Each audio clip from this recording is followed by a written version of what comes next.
قال سئل رسول الله صلى الله عليه وسلم في لقطة الذهب أو الورق سلا ورقنا سلا بر يودك تطيقوا النبي صلى الله عليه وسلم فقال اعرف وكاءها وعفاصها النبي صلى الله عليه وسلم يعرف وكاءها جمد ميتاسربتن يذا غزي እንግዲህ በገመድ እንደዚህ የሚሸመቀቁት ይሆናል ወይ ደግሞ የሚያስሩት ነው የሚሆነውና ገመዱን ወቀው የሚታሰርበትን وعفاصها ማለት የሚቀመጥበትንም ማስቀመጫውን ወቀው በደንብ አጣራ ምን ልታረግ ነው ይሄንን የሚሸመቀቅበትን ገመዱን አስተሳሰሩ ሰውየው እንዴት እንዳሰረ እናም ቦርሳውን ወይ عفاص የተባለው ዊአው ነው እቃው ነው ያው ቦርሳ ሊሆን ይችላል እቃው ነው ثم عرفها سنه ከዛ አንድ አመት ድረስ አስተዋውቅ فإن لم تعرف ካልታወቀ فاستنفقها መጠቀም ትችላለህ ለራስህ وديعة عندك አንተ ዘንድ እንደ አደራ የተቀመጠ ሲሆን አሉ ነብዩ ሰለላሁ ዐለይሂ ወሰለም ከአመት በኋላ እንግዲህ እስከ አመት ድረስ ተጠብቆ ሰውየው ግለሰቡ የጣለው ካልመጣ ወጪ ያደረገ ሰውየው ከመጣ በመመለስ ንያ ማለት ነው ከመጣ ይሄንን ገንዘብ በመመለስ ንያ መጠቀም ይችላል ከአመት በፊት ግን ይሄንን ማድረግ አይችልም ሰው ንብረት ነው እንዳደራ ነው ይቀመጥ ያለው فإن جاء طالبها يوما من الدهر ከዘመናት አንድ ቀን ባለቤቱ ከመጣ فأديها إليه መልስለት ብለው ነብዩ ሰለላሁ ዐለይሂ ወሰለም ተናግረዋል وسأله ጠያቂው عن ضالة الإبل ስለጠፉ ግመል ጠይቆ فقال ما لك ولها ስለጠፋ ግመል በተመለከተ ሲጠይቃቸው ما لك ولها አንተና ደግሞ እሷም ምን አገናኘህ አሉ ነብዩ ሰለላሁ ዐለይሂ ወሰለም فإن معها حذاؤها فإن معها حذاءها كسوغا حذاءها وسقاءها ጫማው አለ ተረከዟ የፈለገችበት ቦታ ሄዳ ትንቀሳቀሳለች وسقاءها መጠጫዋም ከሷ ጋር ነው ያለው ሲቃ ማለት በመሰረቱ አቁማዳ ነው የሚጠጣበት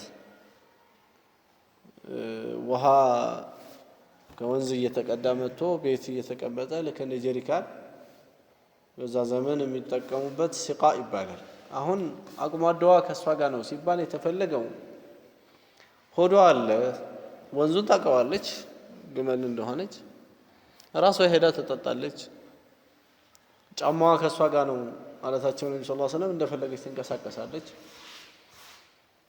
تريد الماء وهن توردالች ራሷ وتأكل الشجرة ራሷ የሚያስፈልጋትን ዛፍ ትበላለች حتى يجدها ربها የተዋስ ከሚያገኛት ድረስ ባለቤቷ ማለት ነው እስከሚያገኛት ድረስ ስለዚህ ግመል አይነሳም ማለት ነው ሰውየው በዚህ ነው وسأله عن الشاة ስለ ፍየል በግም ፍየልም ሻት ይባላል በመሰረቱ በአረብያው ላይ غنم ሲባል ደግሞ ሁለቱንም ይጠቀልላል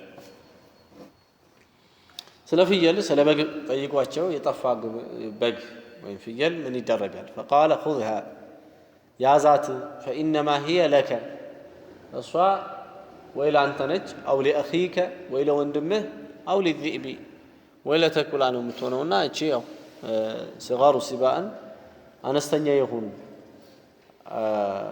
አውሬዎችን መከላከል ስለማትችል ትበላለችና እቺን እንኳን ወደ ቤት አስገባ እና ታስተዋውቃለህ ይላል ሰለላሁ ዐለይሂ ወሰለም የጠፋበት ብሎ ያስተዋውቃል ያጠያይቃል ማለት ነው ረሱሉ አለይሂ ሰላቱ ወሰለም እንግዲህ በዚህ ሐዲስ ውስጥ ብዙ ስለጠፋ ነገር ጉዳይ ላይ እንትን ብለዋል የጠፋ ነገርን በተመለከተ እንደው በተቻለ መጠን ሰውየው እጅ እንዲደርስ ጥረት ማድረግ አስፈላጊ ይሆናል አንድ ንብረት ሲጠፋ እንዴት እኛን እንደሚጎዳን ወይም ደግሞ እንዴት ውስጣችን እንደሚቀየም ራሳችን ነው በራሳችን ማሰብ ያለብን እንደው የሰው ንብረት ሲሆን ጨከና አይባልም ማለት ነው። የኔ ቢሆን ኖሮ ምን ያክል ይጨነቃለሁ ብሎ ማሰብ አለበት ሰውዬው። ቀደር ደግሞ አይታወቅምና እሱም አንድ ቀን እንዲህ ያለውን ነገር አላህ ያመጣበት ይሆናል። የሰውን ነገር አማና በመጠበቁ አላህ ትልቅ ደረጃ የሚሰጠው ብዙ አለ። ሶሒህ አልቡኻሪ ላይ እንደተዘገበው አንድ ሰው ከአንድ ሰው ገንዘብ ተቀበለ። ገንዘብ ከተቀበለ በኋላ ሱብሃንአላህ በጣም አጅብ ታሪክ ነው። ይሄ ሰው ከዚህ በፊት ከነበሩ ኡማዎች ብለው ነው ነብዩ ሰለላሁ ዐለይሂ ወሰለም የጠቀሱት።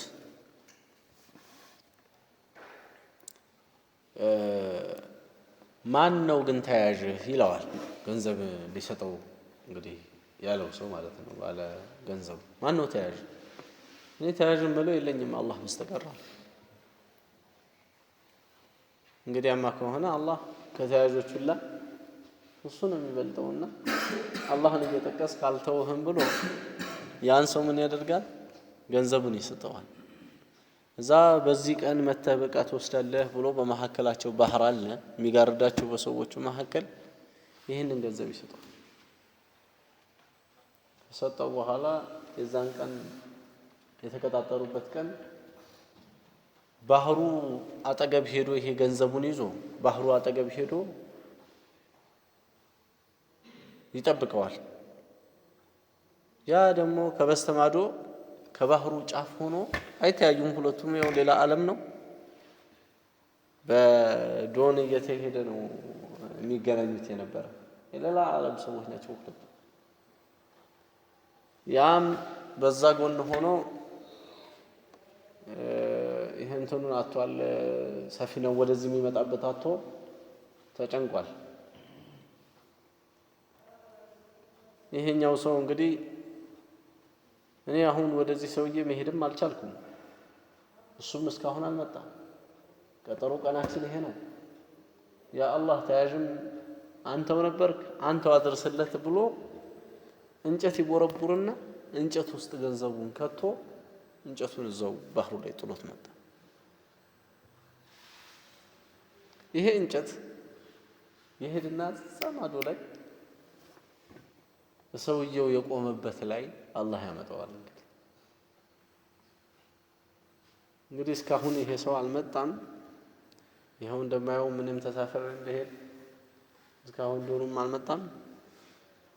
ይሄ ለቡናም ይሆናል ይሄ እንጨት ላንሳው ብሎ ይሄንን እንጨት አፈፍ አድርጎ ያ ደግሞ ቤቱ ይዞ ሄደ።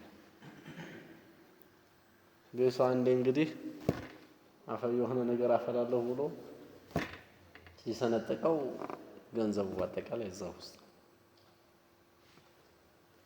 አላህ መቼም የሱ የሆነ ነገር አላህ አይተውም። ይሄ እንግዲህ አላህ እንደው ለሰዎች መማሪያ እንዲሆን ያደረገው ክስተት ነው። ያደረገው የሱ ውሳኔ ሆኖ የታየ ነገር ነው። ልክ እንደዚሁ ብዙ አለ።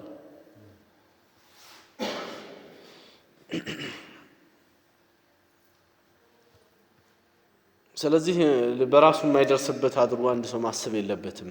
ሁሉም ነገር ለአላህ ቅርብ ነውና አላህን መፍራት ያስፈልጋል። ምን አለ እዚህ ሐዲስ ላይ ስለወደቀ ገንዘብ በተመለከተ ነብዩ ሰለላሁ ዐለይሂ ወሰለም እንደተጠየቁ እንዲሁም ስለጠፋ ግመል እና ጠፍቶ ስለተገኘ ነገር በአጠቃላይ መልኩ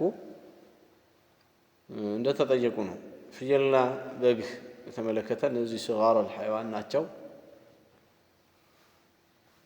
ሰውየው መጥቶ እስከሚወስድ ድረስ ይሄ ሰው በአማና ይዞ ማጠበቅ እንዳለበት ነው። እስከ ድረስ የሚጠብቀው 1 ዓመት ድረስ ከ1 ዓመት አልፎ እያጠያየቀ ማለት ነው። ከ1 ዓመት ድረስ ባለቤቱ ካልመጣ አላህ ነው እንግዲህ ያመጣለት ይወስዳል። የዛ ጊዜ 1 ዓመት ያክል መጠበቅ ይኖርበታል። ከዚህ ለየት የሚለው ሉቀጠቱል ሐረም የሚባል ነው። ሐረም ላይ ወድቆ የተገኘ ነገር ሐረም ላይ ደግሞ ወድቆ የተገኘ ነገር ለዘላለም ማንም ሊመልከው አይችልም። ከባለቤቱ ውጪ ማንም አገኘሁና አመት አስተዋውቄ የሚባል የለም። የት ከሆነ ሐረም ላይ ከሆነ የሐረሙ ደግሞ ይለያል። ለዚህ ነው እንግዲህ የራሱ ምክር ቤት ምን ተቋቁሞለታል። ሐረም ላይ ዕቃ ያገኘ ሰው ወደዛው አስተላልፎ እነሱ አጠያይቆ ይሰጡታል ማለት ነው። ናም ይሄ በሌላ ቦታ ስላለው ነገር ነው ያወራነው። ሐረም ላይ ከሆነ መምለክ አይቻልም። የራስ ማድረግ አመት አቆይቶ አስተዋውቆ ብሎ አመት ድረስ ከዛ የራስ ማድረግ አይቻልም ሐረም ላይ ከሆነ። ሌላው ቦታ ላይ ከሆነ ግን አመት ያክል ያስተዋወቀ ቆይቶ የሰዎች መሰባሰቢያ የሆኑ ቦታዎች ላይ ዕቃ አግኝቻለሁ፣ ብር ከሆነ ብር አግኝቻለሁ በማለት ይናገራል። ከዛ የሚመጣ ሰው ካለ ሲፋውን ይጠይቀውና በሲፋው መልክ ይሰጠዋል። ሁለቱም ሰዎች ሁለት ሰዎች ቢመጡስ እያለ ፍቅህ ላይ ያመጣል እንደ መሳላ። ሁለቱም ሰዎች ቢያውቁት ቁጥሩ ስንት እንደሆነ ሲፈቱ ምን ያክል እንደሆነ ስንት የ50 ብር ኖት እንዳለው ስንት የ100 ብር ኖት እንዳለው ይሄንን ቢናገሩ ሁለት ሰዎች መቼም ያንድ ነው አይደል መሆን የሚችለው። የዚህ ጊዜ በእጣ ይወስዳሉ ይላል። ያለ እሱ ብዙ ኪታቡ ይተነትነዋል። ባጭሩ ወርቅና ብር ያገኘ የሆነ ሰው ያገኘበትን የገንዘቡን ልክ ያችን የገንዘቧን መቋጠሪያ ወይም ቦርሳዋን ምናምን ሁሉ ነገሯን በደንብ በስነ ስርዓት ሁሉ ነገሯን ይዞ ለማንም ዝም ብሎ ለቦዘኔ ሳያሳይ ማለት ነው። ያም ቦዘኔ ደግሞ አይቶ መጥቶ ምን ይላል? የኔ ነው ምልክቱም ይሄ ነው ይላል።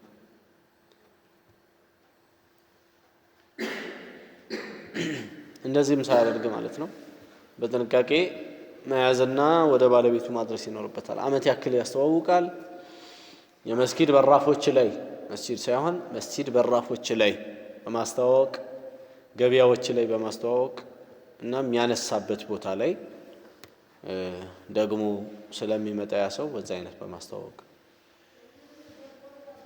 እንግዲህ ገና ስናነሳቸው የኛም የሆኑ ነገሮች አሉ። ትናንሽ ነገሮች እንደ እስክሪብቶ ምናምን ከሆኑ ወድቆ ካገኘ መንገድ ላይ ሲያካነሳው የሱ ይሆናል። ታፊህ ስለሆነ ማንም የዚህ ሚዛኑ ምንድነው ትንሽ ነገር ለማለት ሚዛኑ ምንድነው ሲሉ ፉቃሃዎቹ በመሐከለኛ ኑሮ ላይ ያለ ሰው ጥሎት ሄዶ ሰውየውም ደግሞ ስግብግብ ያልሆነ ሆኖ ጥሎት ሄዶ ተመልሶ የማይፈልገው ነገር ከሆነ ትንሽ ነገር ነው ይላሉ። በመሐከለኛ ኑሮ ላይ ያለ ሰው የተባለበት ምክንያት አነስተኛ ኑሮና ትልቅ ኑሮ ላይ ያሉ ሰዎችን ለማውጣት። አነስተኛ ኑሮ ላይ ያለ ሰው ከሆነ እንደው 50 ሳንቲም ብትሆን ሊፈልጋት ሊሄድ ይችላል። ያ ደግሞ ትልቅ ኑሮ ላይ ያለ ሰው ከሆነ እኔ አሁን ለሱ ብዬዛ ልሄድ ነው እንዴ ብሎ ትልቁን ነገርም ሊተወው ይችላል። ስለዚህ መሐከለኛ ኑሮ ላይ ያለ ሰው ነው ሚዛን የሚሆነው። ሁለተኛ ደግሞ በባህሪው ደግሞ ስግብግብ ያልሆነ ስግብግብ ከሆነ ትልቅም ኑሮ ላይ ቢሆን ያ ስግብግብነቱ ሊያመጣው ስለሚችል ስግብግብ ያልሆነ በመሐከለኛ ኑሮ ላይ ያለ ሰው ጥሎት ተመልሶ ሄዶ የማይፈልገው ነገር ከሆነ ትንሽ ነገር ነው። ስለዚህ ያገኘው ሰው ልክ እንዳነሳው የራሱ ማድረግ የሚችለው ይሆናል የዚህ አይነቱን አነስተኛ ነገር። ከዚህ ውጭ ግን ከፍ ከፍ ያሉ ነገሮች ሌላው ሰው መሐከለኛ ኑሮ ላይ ያለ ሰው ባህሪውም እንደዛ ያልሆነ ሰው ጥሎት ሄዶ ፈልጎት ሊመጣ የሚችል ነገር ከሆነ ከጣለበት ቦታ አካባቢ ያነሳው ሰው ወይ የሆነ ነገር ማስታወቂያ መለጠፍ ሊሆን ይችላል፣ ወይ ለአካባቢው ሰዎች እኔ ነኝ ያነሳሁት ስልክ ቁጥሬን ያዙ ደውልልኝ እዚህ አካባቢ ሰውየው ከመጣ ብሎ በዚህ አይነት በመንገር የመሳሰለ በማስተዋወቅ ዛሬ ላይ እንኳን የተለያዩ ሚዲያዎችም አሉ። በእነዛ ሁላ ጭምርት متاقل ينوربتان. نعم. أن من وجد مالا ضائعا عن ربه لا يمتنع من حفظ نفسه.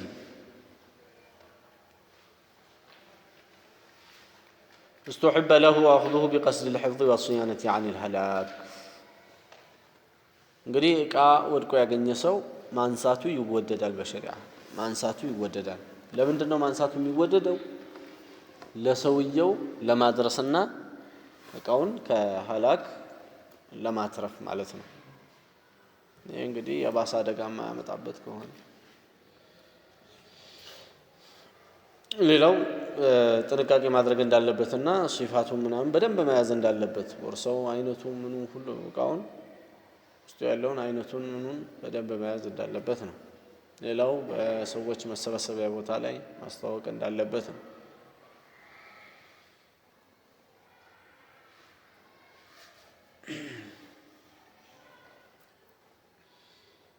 የተለያየ ሆነ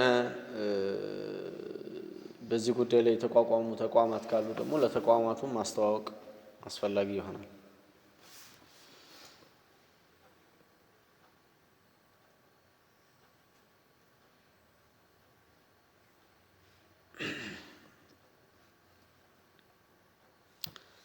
وإن مضى عليها الحول ولم تعرف ملكها ملتقطها ملكا قهريا من غير اختيار. نعم. هي أقول يا وراني بث الموسى قال فقه كتاب الوصايا سلا وصية يمي ورا كتاب نيلة يقتله يا عبد الله بن عمر حديثنا. نعم. سلا وصية نمي ورا وصايا جمع وصية. وصية مثل هدية جمع لك እንደዛ هدايا ነው። ይሄ ወصايا ነው። ወصية የሚባለው ኑዛዜ ተብሎ በአማርኛ የምናቀው ነው። ይሄ ቁርአን ላይ ያለ كتب عليكم إذا حضر أحدكم الموت አንዳችሁ ሞት በያዛችሁ ጊዜ إن ترك خيرا الوصية ገንዘብ ከተወ ወصية ማድረግ ተደንግጓል ይላል። ሐዲስ ላይም እንደዚህ አለ። ኑዛዜን በተመለከተ እስልምና ከመጣባቸው መልካም ነገሮች አንዱ ኑዛዜ ነው። በእርግጥ ኑዛዜ ማለት አላህ Subhanahu Wa Ta'ala ያከፋፈለውን አንድ ሰው ሽሮ እንዲያከፋፍል አይደለም። ኑዛዜ የበቃለት ወራሽ ላልሆኑ ክፍሎች እንዲናዘዝ በተወሰነ መልኩ እናም ሌላም ነገሮችን እንደዚሁ ወصية እንዲያደርግ ነው እንጂ አላህ ያከፋፈለውንማ ለምሳሌ አንዳንድ ሰው ከልጆቹ ውስጥ ስራ የማይሳካለት ይኖራል። እንደዚሁ ዝም ብሎ ከላላ ይኖራል። የዚህ አይነቱን ምን ይላል? እሱ ስራ ስላልሰራ ከዚህ ከንብረቴ ምንም የሚያገኘው ነገር እንደሌለ ብሎ ወصية ያደርጋል። ይሄ ወصية ዛሊማ በበደል የተሞላ ወصية ነው። እሱ ንብረት የማከፋፈል መብት የለውም። ሰውየው ንብረቱን የሚያከፋፍለው አላህ ነው። አላህ Subhanahu Wa Ta'ala ቁርአን ላይ ለልጆች ስንት እንደሚደርስ፣ ለባለቤት ስንት እንደሚደርስ፣ ለእናት ለአባት ስንት እንደሚደርስ ይሄንን በታትኖ ጨርሶታል ቁርአኑ ላይ። ከዚህ በኋላ አንድ ሰው መጥቶ ለከሌ እያለ አላህ የከፋፈለውን ቦታ መዘባራረቅ አይቻልም። آباؤكم وأبناؤكم لا تدرون أيهم أقرب لكم نفعا فريضة من الله. አባቶቻችሁ ልጆቻችሁ ማንኛው ለእናንተ በጥቅም በኩል የቀረበ መሆኑ በጣም ይጠቅማል ማለትን የምታውቁት ነገር የለም ይላል። አላህ ነው ሁሉን የሚያውቅና አላህ አከፋፍሏል ማለት ነው። በዚህ የተነሳ ወራሽ የሆነን ክፍል ወصيያው ላይ አንድ ሰው አይውረስ እሱ በሚል ተናዞ ከሆነ የሱ ወصيያ ይጣላል ወደዛ። ለምን? ቁርአን አስወርሶታልና። ይሄንን ሳይሆን ወራሽ ያልሆኑ ክፍሎች ሊኖሩ ይችላሉ። እነዛ ዘመድ ከመሆናቸው የቅርብ ሰው ከመሆናቸው ለምሳሌ የልጅ ልጅ ያለው ወራሽ አይደለም። ይሄ ልጅ አያቱ አይደለም መቼም አሁን እየሞተ ያለው ወራሽ ስላልሆነ 1/3 ሰውየው መብት አለው። ይሄ የሚሞተው ሰው ወስያው ላይ 1/3 ያክል ንብረቱን ወስያ የማድረግ ለየትኛውም ክፍል ወስያ የማድረግ መብት አለውና በዚች በ1/3 ክልል ሳያልፍ ለዚህ ለልጅ ልጆቹ እንበልና 4 ልጅ አለው። ሰውየው የወለደው 4 ወንድ ልጆች አሉት። ከነዛ ውስጥ አንዱ ታላቃቸው የሰውየው ልጅ ወልዶ ሞቷል። እነዚህ ልጆች ምንድናቸው ማለት ነው? የሱ ልጆች የየቲም ልጆች ናቸው። እነዚህን የየቲም ልጆች ብሎ ሰውየው ምን ሊያደርግ ይችላል? ወስያ ሊያደርግ ይችላል። ወስያ ሊያደርግ ይችላል። ከየት ውስጥ? ከዚች አላህ ከፈቀደለት 1/3 ውስጥ ማለት ነው። ከንብረቱ 1/3 ወስያ ማድረግ ይችላል። ወራሽ ስላልሆኑ ማን ስላለ? አጎቶቻቸው የሰውየው ዋና ልጆች እያሉ ወደ ልጅ ልጅ ገንዘብ ስለማይሄድ ፈራኢዱ ላይ የውርሱ ህግ ላይ ማለት ለዛ ብሎ ወስያ ሊያደርግላቸው ይችላል። በዚህ አይነት ብዙ ጥቅሞች አሉት ይሄ ወስያ የሚባለው ነገር ማለት ነው። እስቲ ሰላም ባረከት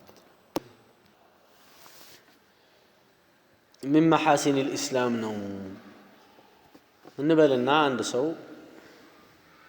ሲሞት 30,000 ብር ተኖረዋለች። እቺ 30,000 ብር 1/3ኛዋ 10,000 ብር ነች። እቺን 10,000 ብር ወስያ የማድረግ መብት አለው። በዚች በ10,000 ብሯ ወስያ ማድረግ ይችላል። ከፈለገ ለመስጊድ፣ ከፈለገ ለየቲሞች፣ ከፈለገ ለፈለገበት ጅህት ከቤተሰቦቹ ውስጥ ወራሽ ያልሆኑትን እንዲረዱበት የመሳሰለ ወስያ ማድረግ ይችላል። እንግዲህ እኔ በ30,000 ብር ምሳሌ አመጣሁ እንጂ ከዛም ሊያንስ ይችላል የሰውየው ገንዘብ፣ ከዛም ሊበልጥ ይችላል። በዚሁ አይነት 1/3ኛውን ወስያ የማድረግ መብት አለው ነው ሰውየው። ወስያ የማድረግ መብት አለው። ከዛ ውጭ ያለውን መብት የለውም። ፈራኢድ ነው የሚገባበት። የውርስ ገንዘብ ነው የሚሆነው። ውርሱን ደግሞ እሱ ሳይሆን የሚያከፋፍለው ማን ነው እያልን ነው? ሸሪዓ አከፋፍሎታል፣ አላህ አከፋፍሎታል። ይሄ እንግዲህ ዛሬ ላይ አንድ ሼክ ምን ይላሉ? ሰው በሸሪዓ ካለመዋረሱ የተነሳ እኛ ራሱ ኪታቡ ጠፋብን እኮ እኛ ራሱ የቀራ ነው ጠፋብን እኮ። አልሙሂም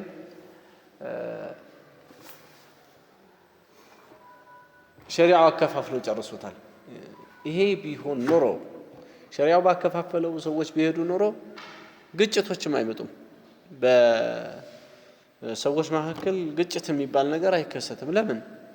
ሸሪዓው ጨርሶታል። ለምንድን ነው የሚጋጨው? አላህ እኮ የገንዘብ ነገር ከባድ መራር ስለሆነ ነው ራሱ ያከፋፈለው። የገንዘብ ነገር ፍጹም የሚያጣላ ነው። ወንድም ከወንድም ይቆርጣል። ከዙልም ሁላ ደግሞ የከበደው የዘመድ ዙልም ነው። አንድ ሰው ዘመዱ የበደለው በደል ከውስጡ አይወጣለትም። ዘመድ ከሚበድለኝ በሰይፍ ብቀነጠስ ይሻለኛል ብለዋል ከድሮዎቹ። ለምን? የዘመድ አይወጣም ከውስጥ ውስጥ ያብሰለስላል፣ ውስጥ ይጎዳል። የዘመድ በደል ማለት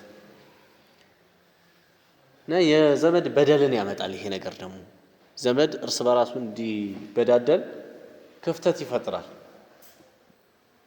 እዚህ የተነሳ ብዙ ደረጃ ላይ ይዳረሳሉ። ወንድማማቾች እርስ በራሳቸው እስከ መጋደል ይደርሳሉ በውርስ ገንዘብ። ምን ባለመኖሩ የተነሳ ነው? ሸሪዓዊ ክፍፍል ባለመኖሩ የተነሳ ነው። ሸሪዓው እንዳከፋፈለው ቢሆን እሱ መብት እንደሌለው ያውቃል። በቃ የተሰጠውን መቀበል፣ ምንም የሚነሳ ጠብም አይኖርም፣ ግጭትም አይኖርም ማለት ነው። አላህ የከለከለው ተከልክሏል፣ አላህ የሰጠው ተሰጥቷል። አለቀ።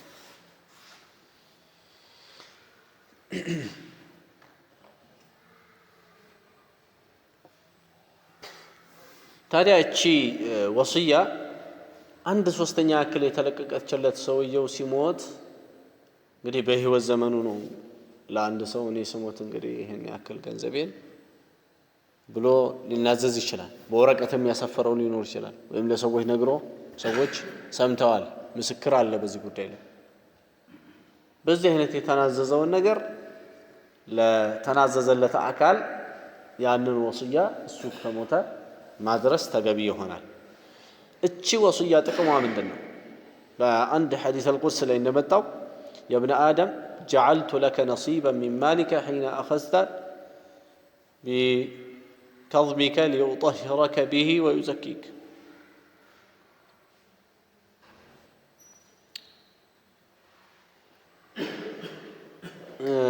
أنت بمتموت كزي كجنزبه إن يأكل نصيب أدرك كله هند التوتع لا تراه لا صدح فلقي يمي الحديث هذا. ስለዚህም አላሁ ስብሓነሁ ወተዓላ የሚያጠራበት መንገድ ነውና ይሄ ወስያ ሰውየው ካለው ወስያ ማድረጉ ይወደድለታል። ካለው ገንዘቡ ሰፊ ከሆነ፣ ገንዘቡ ትንሽ ከሆነስ ለምሳሌ ቀደም እንዳልነው 30 ሺህ ብር ወስያ ባያደርግባቸው መልካም ነው በእነዚህ ሰዎች ላይ። ለምን ዛሬ ላይ 30 ሺህ ብር ትቶ የሞተ ሰው ምንም ትቶ አልሄድም ለልጆቹ። ገባናል? ስለዚህ ለልጆቹ ቢጠቀሙበት ይሻላል። በፈራኢድ ተከፋፍለውት የሚደርሳቸውን ቢያገኙበት ይሻላል። እሱ ግን ካለችውም ላይ ከአንድ ብሯን ብትሆን እኮ 1/3 ሐቅ አለው። አንድ ብርም ብትሆን 1/3ኛዋን 30 ሳንቲም ነጥብ 30 ምናምን እቺን ያክል ምን አለው ወስያ ማድረግ መብት አለው። ግን ገንዘቡ እያነሰ ሲሄድ ገንዘቡን ለወራሾቹ ብቻ መተው ነው የሚሻለው። ወስያ ከማድረግ ይልቅ እያነሰ ሲሄድ፣ እየሰፋ ሲሄድ ግን ወስያ ማድረጉ የበለጠ የሚሆንበት ሁኔታ አለ። በጣም ብዙ ሚሊዮን ከሆነ ተከፋፍሉት ምን ያደርጉታል? ያ ተከፋፈሉት ከበቂ በላይ ነው እነሱ መጀመሪያ የሚያደርጉት። አሁንም ተጨመረ ገንዘቡ ምንም ፋይዳ የለውም። ስለዚህ 1/3ኛውን ለመስጂድ ለየቲሞች ለምን ብሎ እሱ ቀጣይነት ያለው ሰደቃ ለራሱ አበጅቶ ቢሄድ ይሻላል ማለት ነው። ናም እንግዲህ አላህ እንግዲህ የተሻለ ዱንያ ሲሰጥ ነው እንደዚህ የሚሆነውና ዱዓ ማድረግ ያስፈልጋል። የተሻለ ዱንያ የተሻለ ነገር ነው። ዱንያ አይጠላም መልካም ከሆነ አላህን የፈራንበት ከሆነ ከአላህ ያስተዋወቀ ከሆነ የቲሞችን የሚመገቡበት ነው። መልካም የሆነ ሰው የሚखाደምበት ነው። ነብዩላህ ኢብራሂም እኮ ዱንያ ቢኖራቸው ነው ያረዱት አይደል?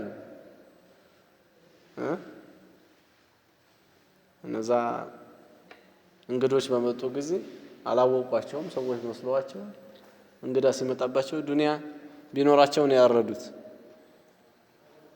መላእክት ሆነባቸው። ልክ እንደዚሁ እንግዳ ይመጣበታል፣ ሰውየው ትልቅ ሰው ይመጣበታል፣ ምን ይመጣበታል። ይሄ ሁሉ ዱንያ ሲኖር ነው የሚያምረውና ዱንያ አይጠላም።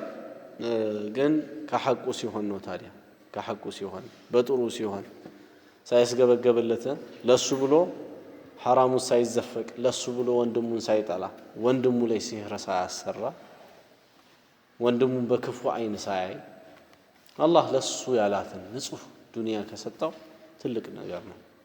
عن عبد الله بن عمر رضي الله عنهما أن رسول الله صلى الله عليه وسلم قال النبي صلى الله عليه وسلم قالوا ما حق امرئ مسلم يهونا ساو تجبيك عدلم له شيء يوصي به له شيء لسو يعلو يوصي به وصيام يارجبت نجر يعلو يبيت ليلة عند ليلة ما درو تجبي عدلم أو ليلتين ويوم ولا ليلة ما درو تجبي عدلم إلا ووصيته مكتوبة عنده يسوع وصياه كسوزن تتصفى بيهون إنجيل قالوا النبي صلى الله عليه وسلم ሰው መቼም ሟች ነው። ስለዚህ ሟች እንደመሆኑ ሁሉም እኮ ሟች ነው። ስለዚህ ይሄ ሟች የሆነው ሰው ሟችነቱን አውቆ ማድረግ አለበት። ወስያ ማድረግ ያለበት ነገር ካለ የሰው ገንዘብ ካለ ምን ካለ ያችን መጻፍ አለበት።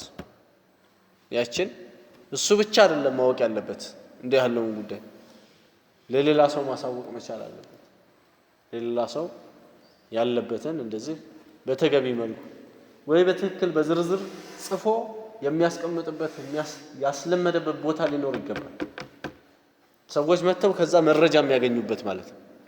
ያለውንም በሱ ላይ ያለበት ከአላህ ዘንድ የሰው ምንም አይነት ዕዳ ሳይኖርበት ከአላህ ዘንድ መገናኘት እንዲችል ነው። ነብዩ ሰለላሁ ዐለይሂ ወሰለም ማ ሐቁ ምሪእ ሙስሊም አንድ ሙስሊም የሆነ ሰው ተገቢ አይደለም ለሁ ሸይء ዩሲ ቢህ ወስያ የሚያደርግበት ነገር ያለው ወስያ ማድረግ ያለበት ነገር ጉዳይ እያለ የቢቱ ለይለተን አው ለይለተን አንድ ሌሊት ሁለት ሌሊት ማደር የለበትም እያሉ ነው ነብዩ ሰለላሁ ዐለይሂ ወሰለም። ምን አድርጎ ቢሆን እንጂ ወስያውን ጽፎ ቢሆን ወስያውን መጻፍ አለበት። ዘመዶቹ የሚያጠራጥሩት ከሆነ ራሱ በሱ በለቅሶ ላይ ይደለቃሉ፣ ይጮሃሉ፣ ምን እኔን አስመልክተው የሚሰሩ ሽርክያት ቢድዓ ይኖራል ብሎ ካሰበ ይጻፍ ይላል። ይጻፍ እኔ ላይ እንደዚህ እንዳታረጉ፣ እንዳጮሁብኝ፣ እሪ እንዳትሉ ይሄንን ሁላ አስመልክቶ መጻፍ ይኖርበታል። ስለሚያውቅ ማለት ነው የዘመዶቹን ባህሪ። የዘመዶቹ ባህሪ ደግሞ የሚያውቅ ከሆነ ጥሩዎች ከሆኑ በጥሩነታቸው ላይ እንዲቀጥሉ እሱ ከሞተ በኋላ ወደ ኋላ እንዳይመለሱ ይሄን ወሲያ አይደል። ይሄ እንግዲህ በጥቅሉ ነው። በዝርዝር ደግሞ የተለያዩ ገንዘብ ነክ ጉዳዮች ሊኖሩ ይችላሉ። ወይም ደግሞ እሱ ወሲያ የሚያደርገው እንግዲህ ቅድም እንዳሳለፍ ነው ችግርተኛ የሆኑ ወገኖችም ሊኖሩ ይችላሉ። እነዚህን ወሲያ ማድረግ ይኖርበታል። ዛሬ ሙስሊሙን አን ኢብኑ ዑመር فوالله ما مرت علي ليلة عبد الله بن عمر ራሳቸው ታዲያ ሙስሊም ያወሩት ላይ ምን ይላል? والله አንድም ቀን አላለፈችብኝም منذ سمعت رسول الله يقول ذلك ይሄንን ሲሉ ነብዩ ሰለላሁ ዐለይሂ ወሰለም ከሰማሁበት ጀምሮ ኢላ وعندي وصيتي ሐዲሱን ያስተላለፉት አብዱላህ ብን ዑመር ነው። ይሄንን ያሉት እኔ ዘንዳ ወሲያ ኖራ እንጂ አድሬ አላውቅም። አዲስ ነገር ካለ ወሲያ ማድረግ ያለብኝ ወዲያው ነው ጽፌያት ማድረጉ ወሲያን ትቼ አላውቅም ብለዋል።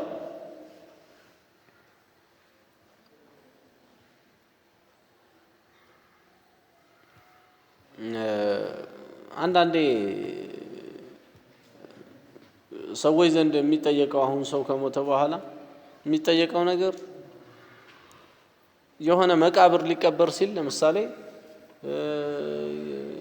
እዚህ ጋር ገንዘብ የወደለው ካለ መለሳለሁ ብሎ የሰውየው ይላል ዘመዱ እዛ መቃብር ላይ ላለው ሰው ነው እያለ ያለው እንጂ እዛ የሌለ ሆኖ የወሰደበት ይኖራል። ቶታላል መስጊድ ላይ ተነገረ። መስጊድ በጊዜው ጀማዓ ያልመጣ ይኖራል፣ ያልሰማ ይኖራል። እንደዚህ አይደለም መሆን ያለበት። እንደው ከልብ ከሆነ ነገሩ ይሄው ሸሪዓው አስቀምጦታል። ገና ከመጀመሪያው ነው ጥንቃቄ ማድረግ ያለበት የሌለበትን ከሱ ከራሱ መረጃ መገኘት መቻል አለበት። ወረቀት ተይዞ መጥቶ መስጊድ ላይ ከሌ ይሄው እንደዚህ አለብህ ይላል፣ ከሌ ላይ እንደዚህ እንትን ይላል አለብኝ እያለ ነው፣ የሱ አለብኝ እያለ ነው። ስለዚህ አፉ የምትለው ከሆነ በለው፣ የሚሰጠህ ከሆነ እንስጥህ። እንደዚህ ነው ማለት ያለበት እንጂ መስጊድ ላይ ቆሞ ዝም ብሎ አልቀረም እንዳይባል ባህል መሰለ አንዳንድ ቦታ ጭራሽ ማይከፍለው ሁላ እንከፍላለን ይላል። ወይ ቢጠይቁትም አይሰጥም። አለብኝ አሁን አለበት ብሎ አንዱ ቢመጣ ራሱ ዞር በል እኛ ለተለምዶ ነው እንጂ ብሎ ሊል ነው። ይሄ ለቁም ነገሩ እንደው ከአንጀቱ ላይ ሆነ ማለት አልሙሂም ከአንጀቱም የሆነው ልክ ሸርዑ ባዘዘው መልኩ በወረቀት ላይ ሰውየው አስፍሮት ቢሄድ ነው። ወይ ለሰው መጀመሪያውኑ ሲቀበል እንደዚህ ያለ ገንዘብ ተቀብያለሁ ብሎ ለሰው መንገር ማለት ነው። ወሲያ ማለት ما يستفاد من الحديث كحديث من ناقنيو نقر مشروعية الوصية وعليها إجماع العلماء. وصية ما درك تقبينه علماء إجماع الله عمدة الإجماع دمو كتاب الناس النانو قرآننا حديثم تقوموا بثان. مستحب هنا يوصية نتعلى، واجب هنا يوصية نتعلى. مستحب هنا وتطوعنا قربات ودا الله يقرب نقر لك هنا مستحب سوي وصية بيار. واجب የሚሆነው የማይቀርለት የሱ እሱ ላይ ያለበት ደይን ከሆነ ዋጅብ ነው ይሄንን ወስያ ማድረግ አለበት ይሄን ያወቀ ያለበት ደይን እንዳለበት ያወቀ አንድ ሰው ይሄንን ሳይናገር ሳይተነፍስ ወረቀት ላይ ሳያሰፍር የሰው ሐቅ ይዞ የሚሞት ከሆነ ይሄ ትልቅ አደጋ ውስጥ ነው ራሱን የከተተው ሰውየው ነብዩ ሰለላሁ ዐለይሂ ወሰለም አንድ ሰው የሰው ዕዳ አለበት ወይ ብለው ጠየቁ እንደው ይሄው አለበት ብለው እንኳን ሲጠይቁ በጊዜው እንዳለበት ሰውየው ስለሚታወቅ አዎ ተባሉ አያ ሰገዱበት እንግዲህ ብለው ውልቅ ከመስጊድ ይሄን ያደረጉት ወደ መጀመሪያ አካባቢ ነው በርግጥ ነብዩ ሰለላሁ ዐለይሂ ወሰለም ዱንያ ባላገኙበት ጊዜ እዛ በኋላ ላይ አንዱ ከፍለታለው ስገዱበት ያላህ መልእክተኛ ብሎ አመጣቸው ሰገዱበት ከፈል ካሉት በኋላ አካባቢ አገኙትና አልከፈልኩ እሱ በደይኑ ምክንያት እየተሰቃየ ነው አንተ ሳትከፍል ቆይተሃል ብለው ሰውየውን ወቀሱት ደይን የምትባለው ነገር ከባድ ነችና እንደው የሰው ነገር እንደው ጥንቃቄ ማድረግ ያስፈልጋል ማለት ነው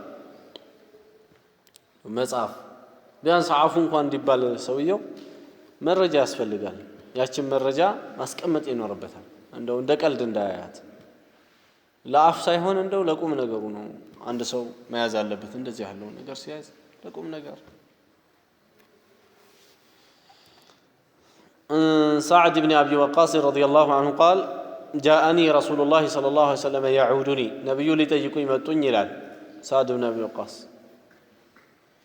عام حجة الوداع يسنبت وحج زمن من وجه اشتد بي أني ليت أنتم كنبرا بالشتاء فقلت يا رسول الله الكواتش يا الله ملكتنيا قد بلغ بي من الوجع ما ترى أني ليت رسول كهمم رسوم يوتنهم وأنا ذو مال أني كنزب علي ولا يرثني إلا ابنة لي لأني وهنا عند سيث رجنا تشنجي يقول كنزب يورسن يمي إلا ليلا أفأتصدق بثلثي مالي በገንዘቤ ሁለት ሶስተኛ ሰደቃ ሰጣለሁ ሰደቃ ልስጥነ እያለ ጠየቃቸው قال لا መስጠት የለብም قلت فالشطر يا رسول الله ግማሹንስ ያላህ መልእክተኛ እንግዲህ ይሄው ሰውየው ነሽጦት ከግማሽ በላይ የሆነ ገንዘቡ ወይም ግማሽ ገንዘቡ ወስያ ለማድረግ ቢሞክር ሸሪዓው አያጸድቅለትም ከአንድ ሶስተኛ በላይ ወስያ የለም فالشطر يا رسول الله سلاته قال لا أيهن مالت قلت فالثلث عند سوستنياس قال نبي الثلث عند سوستنيا والثلث كثير عند سوستنيا راس بزونال إنك أن تذر ورثتك أغنياء وراشوتشين يتشالندو يالاتشو حتى وانت أدرك بالتواتشو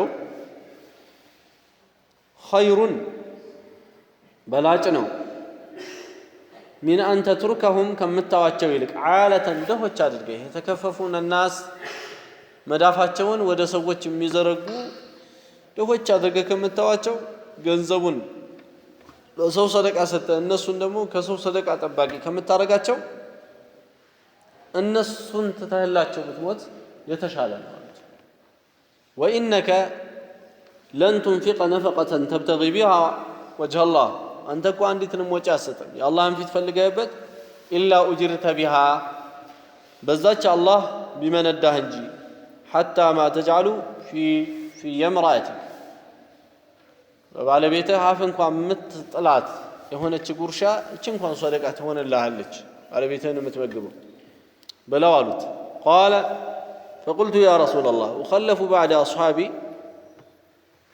ከባልደረቦቼ ኋላ አቀራለሁን ብሎ አላቸው እሱ እንግዲህ አሁን እዚህ ስለመቅረቱ ነው የጨነቀው መካ ነው የታመመው سعد بن أبي وقاص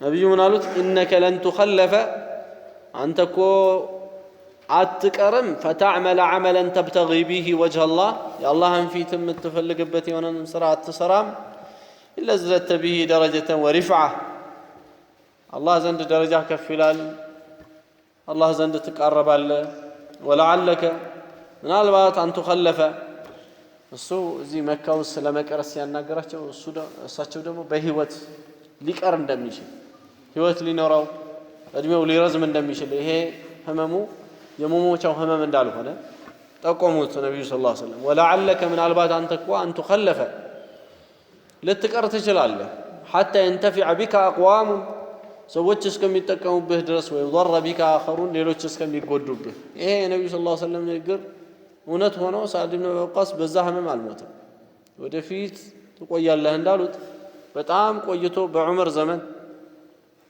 ሁላ አነ ቃዲሲያ የሚባለውን እንግዲህ ጦርነት የመራው ሳዕድ ኢብኑ ወቃስ ይሄ ሱሐባ ነው እዚህ ጋር እየታመመ እንደዚህ ነብዩ አለይሂ ሰላቱ ወሰለም ብዙ ነገር ሲላቸው የነበረ ነው አልሙሂም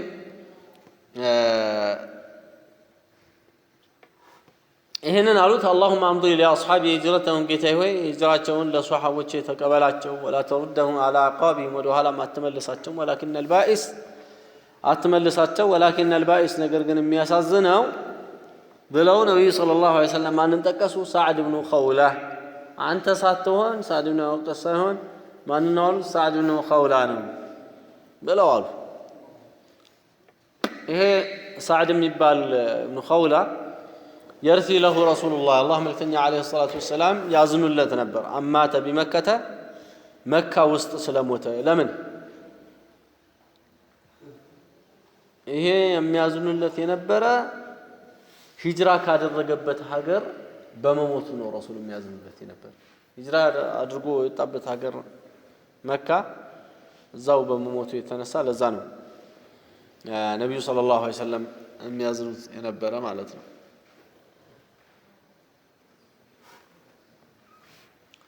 المهم እዚህ ሐዲስ ላይ እንዳሳለፍነው ብዙ ነገሮች አሉ ከዛ ውስጥ እዚህ ሐዲስ ውስጥ ፈራኢድ አለ ነብዩ ሰለላሁ ዐለይሂ ወሰለም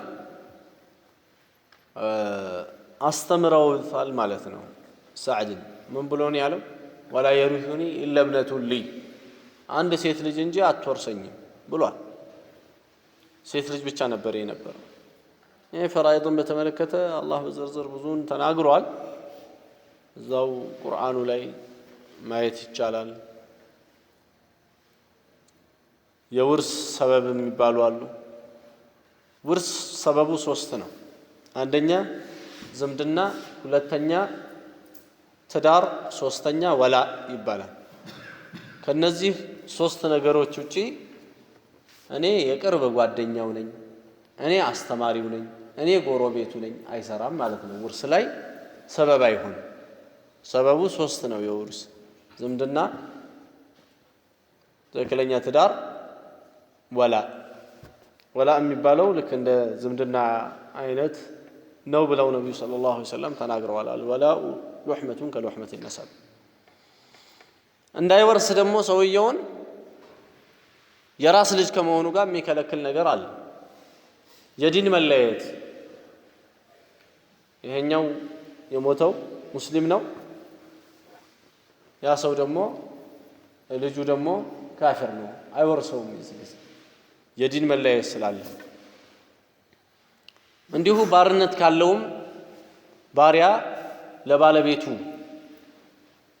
እንደ ንብረት ስለሆነ ቢወርስም ወደዛ ወደ አጅነብይ ለሆነው ሰው ገንዘብ ይዞ ሊሄድ ስለሆነ ባሪያ የሆነው ልጅ ይከለከላል ባርነት ከነካው እሱ ይከለከልና ሌሎቹ ይወርሳሉ ማለት 3 የሚከለክሉ ነገሮች አሉ ወራሽ የተባለውን ራሱ የሚከለክሉ እሱም የዲን መለየት ባርነት እና ሌላው ግድያ ያከናወነው ራሱ ገሎት ከሆነ በማወቅም ይሁን ባለማወቅ